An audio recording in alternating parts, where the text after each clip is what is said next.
semangat orang-orang beriman di Indonesia ataupun di luar Indonesia. Dan pada saat saya misalnya berdakwah dimanapun ya, saya mengisi apapun acara di Lesante di Jepang ataupun di luar Jepang dan lain-lain. Saat saya disuruh bicara tentang Islam, saya banyak membawa ayat ini. Mengapa ini adalah pasangan yang indah antara orang beriman dan orang berilmu. Ini menjadi penting. Di bahasa-bahasa lain juga banyak sekali bahwa iman dan ilmu adalah sebuah paket dan kita tidak dapat memberatkan satu di antara satu. Di firman ini Allah menderajatkan atau meningkatkan orang-orang beriman yang berilmu. Oleh sebab itu belajar menjadi sebuah keharusan niscaya. Orang sering mengatakan umurnya sudah tua sehingga tidak mau belajar. Ada yang juga mengatakan masih muda sehingga belum berpengalaman. Sehingga pada saat terjadi suksesi akan terjadi kalimat yang begini. Tidak ada pengkaderan dan tidak ada orang yang disiapkan untuk sebagai pengikut. Ini menunjukkan bahwa di antara kita orang muslim itu sering mengabaikan bahwa belajar mencari ilmu adalah sesuatu yang penting.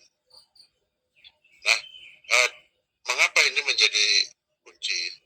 Kalau kita berbicara atas nama Indonesia, on behalf of Indonesia, kita berbicara Indonesia untuk skala global, kita sering menjadi banyak hal yang kurang positif. Kita sering dituduh bangsa yang sangat malas atau pemalas. Ini saya kadang-kadang kalau mendengar seperti ini tidak marah langsung ya, karena saya selalu merefleksi diri. Apakah bangsa ini orang-orang yang beriman di Indonesia ini, apakah termasuk yang itu? Nah, dari situ kita dapat merefleksi diri, apakah kita di antara kita masing-masing ini orang yang malas belajar. Orang pandai yang Bapak Ibu lihat, atau mungkin yang Bapak Ibu rasakan orang itu pandai.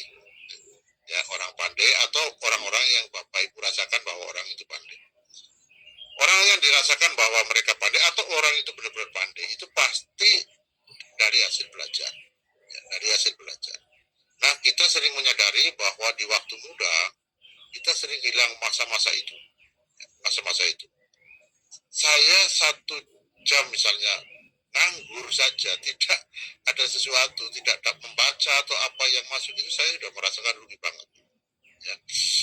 Nunggu di depan rumah, kuncinya tidak ada, nunggu sampai pulang sampai 2 jam, 3 jam, saya tidak ngapa-ngapain begitu. Saya merasa luar biasa, ini kerugian waktu yang saya lakukan di situ. Nah, oleh Bapak Ibu, mumpung kita masih banyak waktu, we have long time in life, ya. Oleh sebab itu, mari kita tingkatkan, kita menjadi orang yang senang belajar. Belajar apa saja.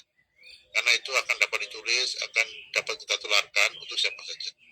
Mungkin Bapak Ibu sudah tidak hidup di dunia suatu saat, ya. Tapi tulisan-tulisan kita, gagasan kita, ya, atau tinggalan kita minimal itu masih dapat dirasakan oleh manusia-manusia setelah kita itu. Mungkin 100 tahun, 200 tahun, atau bahkan mungkin panjang. Nah, ini menjadi penting. Yang kedua, karena sekarang di era teknologi, mari kita manfaatkan ya semua fasilitas teknologi, apapun media teknologi di dalam media itu, mari kita gunakan itu semaksimal mungkin. Mengapa? Kita punya banyak fasilitas. 100% lah orang-orang di Indonesia itu nggak ada yang tidak mempunyai HP lah. Ya mungkin 99 lah. Atau mungkin kalau katakanlah tidak mempunyai fasilitas itu, dapat kita titip orang lain yang mempunyai fasilitas. Jadi jangan sampai fasilitas kita itu kosong, tidak kita gunakan dalam beberapa waktu dan kita blank, ya kita kosong lah ya, kosong, tidak ada nilai-nilai yang kita pasang di situ sehingga tidak punya dampak. Itu saja dari saya pagi ini. Semoga ini memberi suntikan baru untuk Bapak Ibu semua. Sudah dipanggil orang beriman, mari kita tingkatkan orang yang senang mengkaji ilmu pengetahuan. Aqulu qali hadza astaghfiru li wa lakum. Assalamualaikum warahmatullahi wabarakatuh. Waalaikumsalam warahmatullahi wabarakatuh.